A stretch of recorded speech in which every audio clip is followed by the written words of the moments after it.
ان انت من الاخر جبت الاي اي بتاعك او الايجنت بتاعك وحطيت له السوبر باور. اغلب الناس لسه بتكتب البرومبت من الصفر كل مره، مع كل تصميم، مع كل ويب سايت، مع كل طلب بتطلبه من الاي اي بتبتدي تكتب كل حاجه من الاول، بتديها كل الكونتكست اللي هو انا مين وعايز اعمل ايه وعملت قبل كده ايه وشركتي بتعمل ايه وكل حاجه من الصفر. وده بيضيع وقت وبيضيع فلوس عن طريق انك بتستخدم توكنز اكتر. وتالت حاجه ان هو مش بيديك اصلا نتيجه ثابته كل مره بيديك حاجه مختلفه، لانك مره بتنسى تقول معلومه ومره تانية بتقول معلومه اكتر ومره تانية تبقى دقيق اكتر لان عندك وقت وتركيز، ومره تانية انت مستعجل بس ستيل انت عايز تعمل نفس التاسك. فاللي انت بتعمله ان انت بتقعد تستعجل في البرومبت ما بتدوش كل المعلومات عنك. فهل ده فعلا حاجه المفروض تحصل ولا هل في حل فعلا للكلام ده؟ النهارده انا هديك الحل ده. النهارده انا اعلمك ازاي تبني سكيل للايجنت بتاعك. السكيل دي هي الحل لكل حاجه انا قلتها واكتر من كده بكتير، دي مجرد نقطه البدايه. انا هخليك تبني اي اي اكبر بكتير من مجرد شات بوت. هخليك تحول الايجنت او الاي اي بتاعك لفريق كامل، فريق تصميم، فريق برمجه، فريق للسيلز، فريق للماركتنج،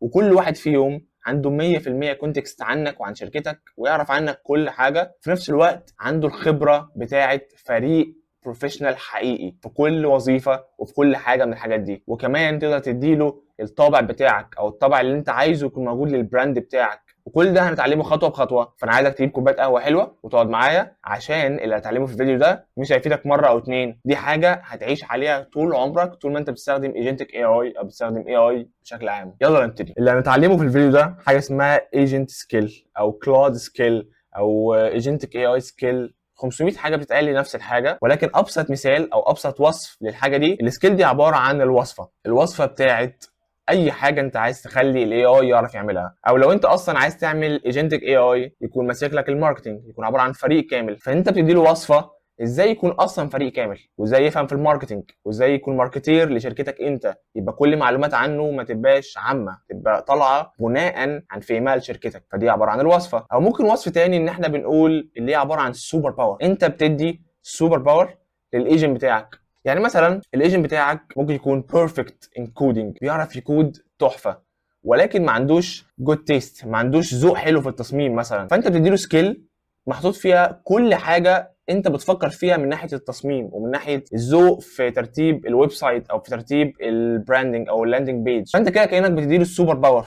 بقى هو عباره عن مبرمج جامد ولكن في نفس الوقت عنده تيست وعنده ذوق حلو في التصميم، بلس ان التصميم ده هو تصميمك انت، يعني كمان بيبقى شبهك اكتر واكتر. فدول بالنسبه لي هم ادق وصفين للسكيل، هي الوصفه المليانه كل حاجه عنك او عن شركتك او عن اي حاجه الايجنت عايز يعملها، او عباره عن سوبر باور، قوه خارقه بتديها للايجنت بتاعك عشان يفهم في موضوع معين ويعرف يعمله باعلى كفاءه. تعال نشوف السكيل دي بتحل مشاكل قد ايه. اول حاجه خالص السكيل دي بتحل واحده من اكبر المشاكل اللي هي الويستد توكنز. طب يعني ايه؟ يعني مثلا كل مره انت بتتكلم مع الاي اي، اذا كان شات جي بي تي او كلاود او جيميناي، وبتحاول تخليه يعمل لك اي تاسك، انت بترجع تكلمه من الاول وتقول له شركتك عباره عن ايه، او البراند بتاعك شكله ايه والالوان بتاعته ايه هو الفيجن بتاعته ايه والتصميم بتاعه ايه والمبيعات كانت كام وكل الكونتكست ده. وكل ده بتديله كل مره بتحاول تطلب منه تاسك جديد، وكل مره بتحاول تبتدي معاه شات جديد. ده عباره عن حاجه اسمها ويستد توكنز، لان كل مره انت تبعت له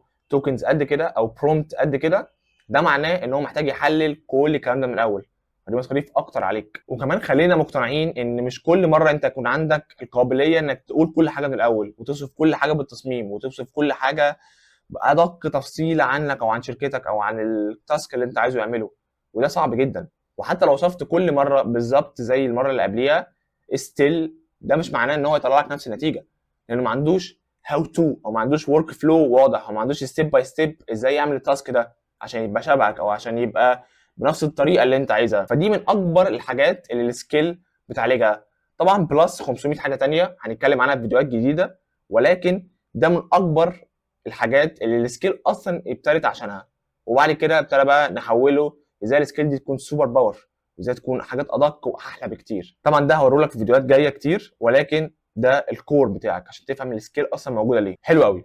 تعال بقى نشوف ايه اشهر اليوز كيسز للسكيل مثلا، او من الاخر انت تعرف تعمل بيها ايه. السكيل دي تعرف تستخدمها في ايه او تفيدك بايه اصلا في الحياه الواقعيه بقى. اول حاجه اللي هي الهاو تو او الورك فلو. من الاخر تديله سكيل تعلمه بالظبط خطوه بخطوه ازاي يطلع بي دي اف او ازاي يطلع سلايدز. هتقول مثلا مع شات جي بي تي لو قلت له اعمل لي سلايد هيعمله لك، اوكي هيعمل لك السلايد، ولكن هيعمل لك السلايد شبهك شبه شركتك، وكل مره هيكون شبه المره اللي قبليها، وكل مره هتاخد نفس البروسيس ونفس التوكنز ونفس السرعه، وهل فعلا هتبقى نفس النتيجه في الاخر؟ مستحيل. فالسكيل بتبقى هاو تو ستيبس. ازاي تعمل مثلا داتابيز، لو انت ليك تفضيل معين في ترتيب التيبلز او في الكولومز او في الاوثنتيكيشنز او في اي حاجه ليها علاقه بالداتابيز، تعرف تكتبها له ستيب باي ستيب جوه السكيل.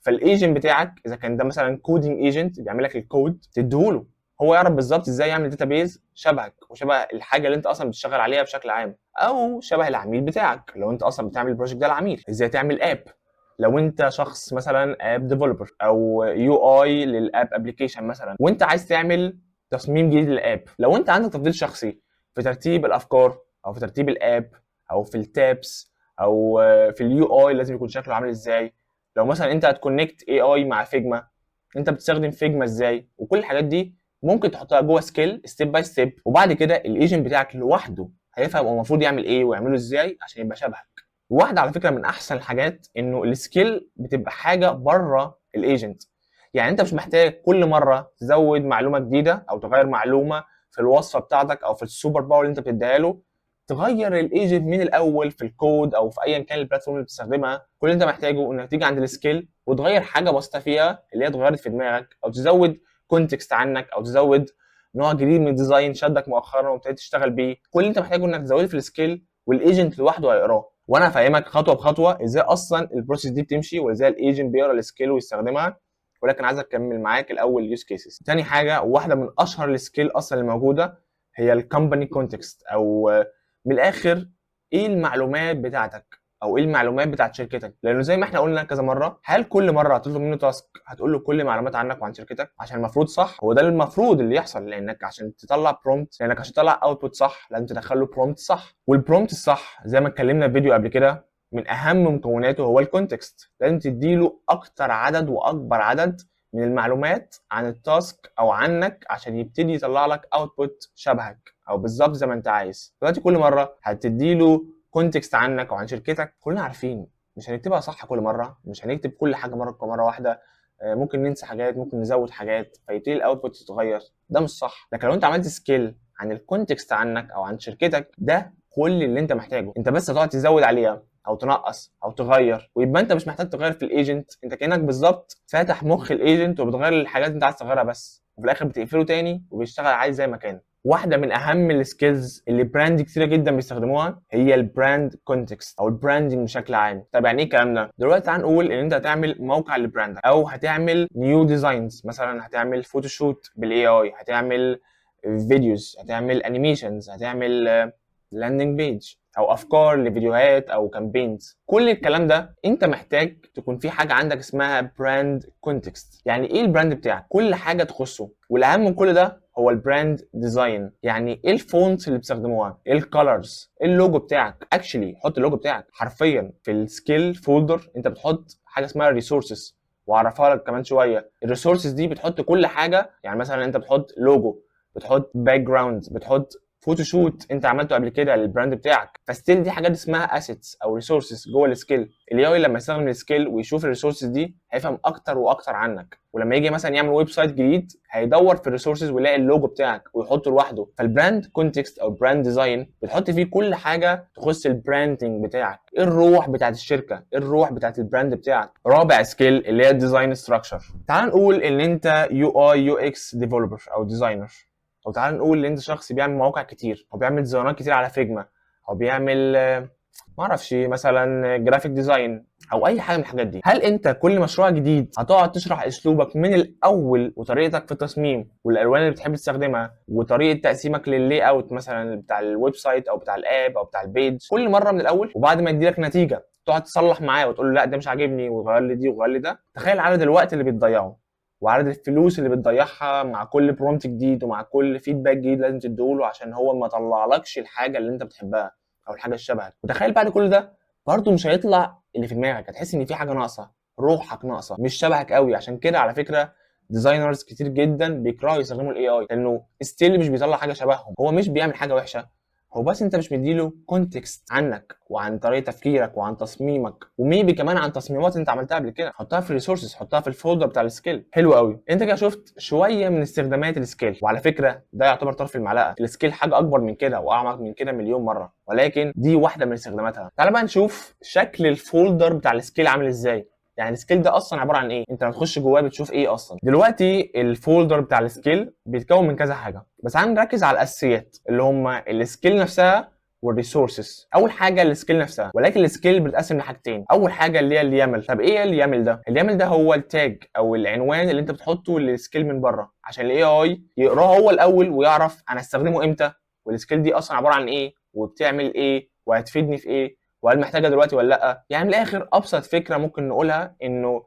يامل هو عباره عن التيكت اللي انت بتحطه على كشاكيل كتيره قوي عندك وبتكتب عليها اسم الكشكول ده ايه واللي جواه اصلا ايه. فكل مره انت مثلا عايز تدور على حاجه معينه انت كتبتها قبل كده، هل هتفتح كشكول وتبص على صفحه وتشوف هل فعلا هو ده الكشكول او الحاجه اللي انا بدور عليها ولا لا؟ ده هيستهلك منك وقت ومجهود كتير. فاللي بنعمله ان احنا بنحط تيكت بنكتب عليه ده كشكول كذا وكان مكتوب فيه كذا بتاريخ كذا. فكل اللي انت محتاجه ان انت تدور بس في التيكيتات اللي بره، تبص على اسم تشوف هل هو ده ولا لا، وفي الاخر تقفله. مش محتاج تلف على كشكول. دي نفس الفكره. تعال مثلا نتخيل ان الاي اي انت طلبت منه يعمل بي دي اف وانت مديله 5 سكيلز، واحده منهم بتاعت البي دي اف اللي هي ازاي تعمل بي دي اف او الورك فلو بتاع البي دي اف. لو مفيش تيكت للسكيل فاللي هيعمله ان هو هيمشي على سكيل يشوف هل هي دي صح ولا لا، فوقت اكتر وتوكنز اكتر لانه محتاج برضه يقرا كل السكيل وفي الاخر يقول لا مش هي دي، وفلوس اكتر. فاللي بنعمله ان احنا بنعمل حاجه اسمها يامل بيبقى فيها حاجتين مهمين، النيم والديسكريبشن. النيم هو اسم السكيل ايه، مثلا ديزايننج، يو اي، كودينج او ايا كان. الديسكريبشن بيبقى فيه شويه نقط مهمه، اهم حاجتين فيهم السكيل دي بتعمل ايه وامتى تستخدمها. يعني مثلا السكيل بتاعه الديزاين انت بتقول له ان السكيل دي بتعلمك ازاي تصمم ويب بيجز بناء عن شكلي او بناء عن طريقه تفكيري وطريقه تصميمي، وانت يوزت او امتى بتستخدمها بتقول له استخدمها لما اجي اقول لك في البرومبت انا هعمل تصميم جديد او هعمل ويب بيج جديده. ده هما النقطتين. وفي تريكايه بسيطه ساعات بنحطها في السكيل عشان يبقى التريجر احسن، هي التريجر ووردز او اكشنز. طب يعني ايه؟ يعني مثلا لو جينا هنا هنلاقي ان في الديسكربشن مكتوب use when user mentions sprint, linear tasks, project planning or asking to create tickets. طب يعني ايه بقى الكلام ده؟ بتقول له بالظبط امتى يستخدمها. بتقول له لما اليوزر او انا مثلا اقول كلمه زي اعمل لي ويب او اعمل لي ديزاين او اعمل لك ابلود للوجو مثلا جديد او لديزاين جديد، كل ده بكتبه له. بقول له كلام معين يخليه يفهم ان انا محتاج استخدم السكيل دي او اكشن معين، يعني اعمل ابلود لسكيل او اجيب لك لينك الويب سايت فانت تفهم ان انا عايزك تستخدم السكيل عشان تعمل لي ويب سايت شبه ده بالظبط مثلا. وكذلك لما تديله تريجر ووردز يعني كلام يشتغل بعديها، او تريجر اكشن يعني تعمل له اي نوع من انواع الاكشن بعديها يفهم ان هو المفروض يقرا السكيل دي. وتاني حاجه في السكيل اللي هي السكيل بقى نفسها، كل تفصيله، الستيب باي ستيب، الورك فلو، البراند كونتكست، الديزاين ستراكشر. وفي حاجتين حلوين قوي اللي هما الاي بي اي. ساعات لما بتستخدم سوفت وير جديد او بتستخدم نوع جديد من التولز، يعني مثلا انت عامل كونكشن مع تول بتعمل لك سوشيال ميديا مانجمنت، بتدير لك كل السوشيال ميديا بتاعتك، بدل ما كل مره تقول له انا عايز استخدم الاي بي اي ده عشان بيعمل لك بوست، والاي بي اي ده بيمسح الفيديو، والاي بي اي ده بيغير التايتل، والاي بي اي ده بيجيب لك كل الاناليتكس بتاعت الاسبوع، كل ده هيبقى مهلك ليك. فاحنا بنجيب الدوكيومنت بتاعت التول دي ونحطها جوه سكيل بشكل مرتب جدا. فالاي اي لو عايز يعمل حاجه جديده، مثلا انت قلت له امسح لي الفيديو بس ما قلتلوش امسحه لي ازاي، هيروح يقرا السكيل ويبتدي يفهم ان عشان امسح الفيديو محتاج ابعت الاي بي اي ده او ابعت الريكوست ده او الكول دي. فانت مش محتاج كل مره تقول له اعملها ازاي، انت بتديله الوصفه بتاعه التول دي، فانت كل اللي انت بتطلبه بتقول له اعمل لي الاكله الكذا وهو مش محتاج يقول لك اعملها ازاي، هو بيروح يفتح الكتاب يشوف الوصفه ويروح يعملها لك. وساعات برضو بنحط عباره عن اوتبوت ستراكشر، مثلا انت عايز الاوتبوت بتاعك يطلع بشكل معين عباره مثلا عن جيسون او بي دي اف او دوكيمنت، فانت بتحطه له هنا. واخر حاجه اللي هي الفايلز او الريسورسز او الاسيتس، ممكن تبقى عباره عن ريفرنسز. يعني مثلا انت بخلي ايجنت يعمل لك افكار لكونتنت، فانت حاطط له لينك لكذا يوتيوب تشانل انت بتحب اول محتوى بتاعهم وعايز تعمل حاجه شبهه، فهو مش محتاج يروح يسيرش عنهم، هو اصلا عارف ان انت بتحب الحاجات دي فيروح على طول يستخدمها.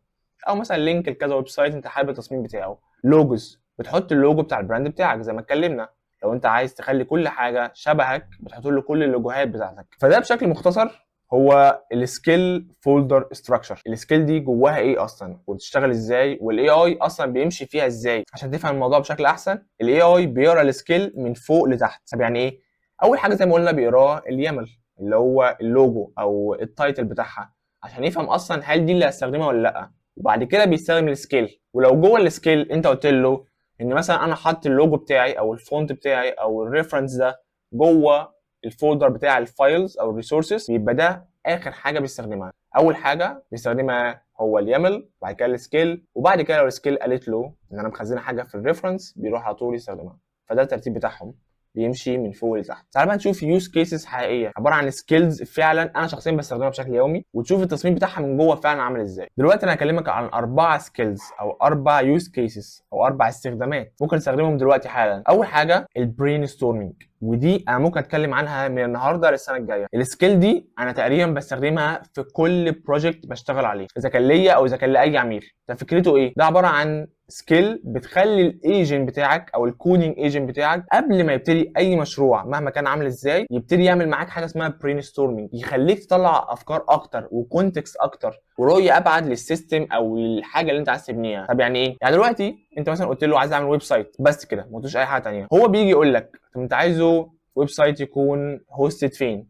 او هل هو اصلا ممكن يبقى ابلكيشن قدام؟ طب عايز الديزاين بتاعه يكون مودرن ولا كلاسيك ولا بريميوم؟ طب عايز تحط فيه لوجوز ولا لا؟ طب هتحط فيه بيمنت بروسيس ولا لا؟ يعني هتبيع عليه حاجات ومحتاج بيمنت ولا لا؟ وصدقني بيسالك اسئله انا نفسي ما ببقاش بفكر فيها، اللي هو انا ازاي صح ما فكرتش ان انا هل هستخدمه قدام في كده ولا لا؟ وهل شكله لازم يكون عامل كده ولا لا؟ حاجات كتيره جدا جدا بيخليني اشوفها بمجرد ان هو بيسالني الاسئله الصح. فمن الاخر السكيل دي مش هتطلع بره اي مشروع انت بتشتغل عليه، صدقني مهما كان صغير او كبير. البرين ستورمنج بيخليه يسالك الاسئله الصح على التصميم، عن الفانكشنز، عن الكودينج. ساعات مثلا انا لما ابتدي بروجكت بنسى اقول له احنا هنكتبه بأنهي لغه، بقعد اديله كونتكست قد كده، وفي الاخر بنسى اصلا اقول له احنا هنستخدم ايه، جافا سكريبت، بايثون، هنستخدم تايب سكريبت، هنستخدم ايه عشان نعمل الكلام ده، وايه الفريم وركس، وهل مثلا هنستخدم لانج تشين، والتراكنج اللي هنعمله هنستخدم ايه مثلا، ايه التول اللي هنستخدمها، هنستخدم الموديل نفسه يعمل تراكنج ولا هنستخدم حاجه زي لانج سميث مثلا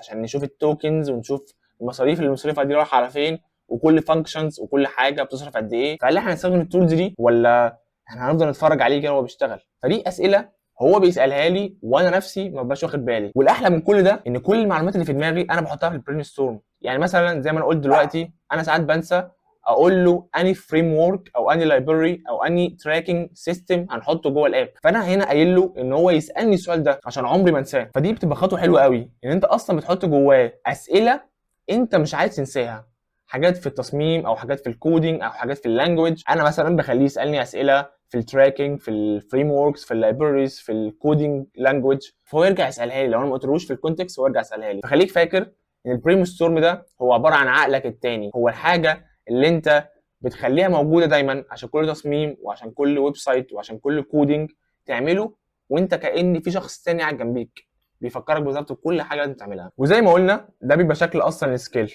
اول حاجه هتلاقيها هنا هي النيم والديسكريبشن اللي احنا قلنا عليها اسمها يامل. ده بيوصف بالظبط ان السكيل دي اسمها برين ستورمنج، وبيديك الديسكريبشن بتاعها بالظبط اللي اصلا بتعمل ايه وامتى تستخدمها اساسا. وبعد كده بيديك كل حاجه لازم تحصل جوه الستيل. تاني سكيل معانا اللي هي البراند. البراند زي ما احنا قلنا لو انت عندك شركه وليها شكل معين او تصميم معين على السوشيال ميديا، وكل مره انت عايز تنزل بوست او تعمل فيديو او تعمل اي حاجه مفروض تكون شبه شركتك، السكيل دي بتجبر الاي اي ان هو يكون شبه شركتك بالظبط، بنفس التون، بنفس الفويس، بنفس كل حاجه. كل مره بتنزل على السوشيال ميديا او كل مره بتعمل ويب سايت او بتعمل ابلكيشن او بتعمل ايفنت او بتطلع افكار لكامبين بتبقى شبهك اكتر واكتر. فانت هنا بتيجي تحط كل حاجه عنك، ولكن هنا انا مش عايز اوريك السكيل، انا عايز اوريك الريسورسز، وده الفولدر الثاني بتاع السكيل. هنا بتحط فيه كل حاجه. يعني مثلا هنا احنا حاطين فونتس، هنا مثلا بنحط اللوجو بتاع شركتك او بتاع البراند بتاعك. فالريسورسز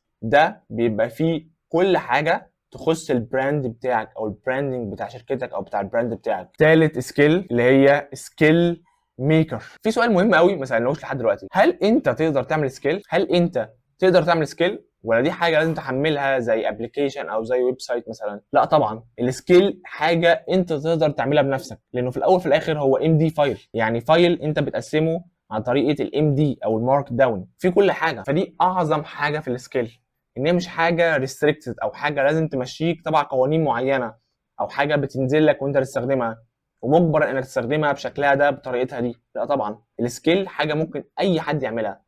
فتخيل انت ممكن تعمل سكيل لاي حاجه في الدنيا، للماركتنج تيم بتاعك، للسيلز تيم بتاعك، او اي سيكشن عندك في شركتك تعرف تعمل له سكيل لوحده. طب ازاي نعمل سكيل؟ ممكن تعملها بنفسك، ممكن تقسم كل حاجه زي ما وريتك في الاول، او في سكيل اسمها سكيل ميكر، مهمتها ان انت بتديها كل حاجه عن السكيل اللي انت عايز تبنيها، وكل الدوكيمنت وكل الكونتكست وكل حاجه structured بشكل مثالي للسكيل الحقيقيه. وعلى فكره السكيل دي مش مبنيه من دماغي او من دماغ اي حد، السكيل دي مبنيه من الدوكيومنتس بتاعه كلاود كود سكيلز. يعني لو جينا هنا هنلاقي ان في دوكيومنت باسم ايجنت سكيلز، وهنا بيديك البيست براكتسز، او من الاخر بالظبط ازاي تعمل سكيل مثاليه ما فيهاش غلطه. فكل الكلام ده وكل الوصف ده وكل الشروحات دي اتقسمت واتعملت حاجه اسمها سكيل ميكر. فسكيل ميكر ده معمول من الدوكيومنت بتاع كلاود. ورابع سكيل معانا اللي هي اليو اي ايجنت. انا قلت لك في الاول ان السكيل مش لازم تكون وصفه، ممكن تكون سوبر باور. طب يعني ايه؟ دلوقتي احنا قلنا ان الايجنت ممكن يكون بيرفكت ان كودينج، بيعرف يكتب احسن وافضل كود في الدنيا، بس ما عندوش جود تيست، ما بيعرفش يصمم من الاخر، او ما بيعرفش يطلع حاجه شكلها حلو، او يا سيدي بيطلع حاجات شكلها تحفه بس مش شبهك. فانت عايز تخليه شبهك، عايز تخليه حاجه بجد ليها علاقه بيك وبجد فيها روحك، فبنديله حاجه اسمها السوبر باور. مثلا السكيل دي عباره عن يو اي برو ماكس. طب دي مهمتها ايه؟ دي بتخلي الايجنت يتحول من مجرد كودينج بس ما عندوش رؤيه حلوه للديزاين مثلا بتاع الويب سايت او بتاع الاب، في ثانيه يتحول ليو اي اكسبرت، بيعرف يصمم ابس والانيميشن اللي فيها بتبقى بيرفكت والفانكشن بتبقى تحفه وكل حاجه بتبقى تحفه. فاللي انت عملته ان انت من الاخر جبت الاي اي بتاعك او الايجنت بتاعك وحطيت له السوبر باور. السوبر باور دي ان هو يعرف يعمل يو اي او تصميم لانترفيس او داشبورد بيرفكت. تعال نقول مثلا ان انت عايز تجيب اي اي وتدي له سوبر باور ليه علاقه بالماركتنج عشان هتخليه مسؤول عن الماركتنج تيم، تدي له سوبر باور ليه علاقه بالسيلز، تدي له سوبر باور ليه علاقه بالاتش ار. عشان تفهم موضوع مهم قوي وتقريبا العالم كله بيتكلم عنه وناس كتيره جدا جدا ابتدت تستخدمه، هو فكره ان ازاي تعمل تيم او تعمل فريق كامل من الاي اي. لان كلنا او اي حد بيستخدم الاي اي بيبقى خايف ومش فاهم ازاي اخلي مسؤوليه شركتي على اي اي زي شات جي بي تي، اللي هو اعرف اتكلم معاه بس ما اثقش فيه قوي، ما اثقش فيه ان هو اديله حاجات مهمه او ان هو يعمل لي تاسك مهم. في سكيلز مهمتهم ان هم يحولوا الاي اي لامبلوي، يعني موظف عارف كل حاجه عنك وعن شركتك وعن التاسك اللي المفروض يعمله وعن ستيب باي ستيب كل حاجه المفروض يعملها. فالاي اي العشوائي بيتحول لحاجه الريستريكتد، حاجه رايحه في مكان معين وليها تاسك معين لازم تعمله، كانه بالظبط موظف عندك. فالسكيل بتاعت اليو اي دي واحده من الحاجات اللي احنا بنستخدمها لما تيجي تجيب اي اي وتبتدي تحوله ان هو يكون موظف بس ليه تاسك معين، فبنديله التاسك ده عن طريق سكيل. تقريبا احنا خلصنا، ولكن هديك تيب في الاخر. احنا قلنا ان احسن حاجه في السكيل انك انت تقدر تعملها بنفسك، مش محتاج تكون مربوط باي حاجه تيجي اونلاين. ولكن واحده برضو من اعظم الحاجات في السكيل هي الكوميونتي. يعني انت ممكن تعمل سكيل النهارده عن الديزايننج مثلا وتشيرها مع التيم بتاعك كله، فكل التيم بتاعك او كل شركتك بيعرف يطلع ويب سايت او داشبورد او تصميم على فيجما بنفس الروح لانك عملت سكيل وشيرتها. نفس الحوار مثلا شخص في حته تانية خالص من العالم عمل سكيل تحفه بيجي شيرها معاك.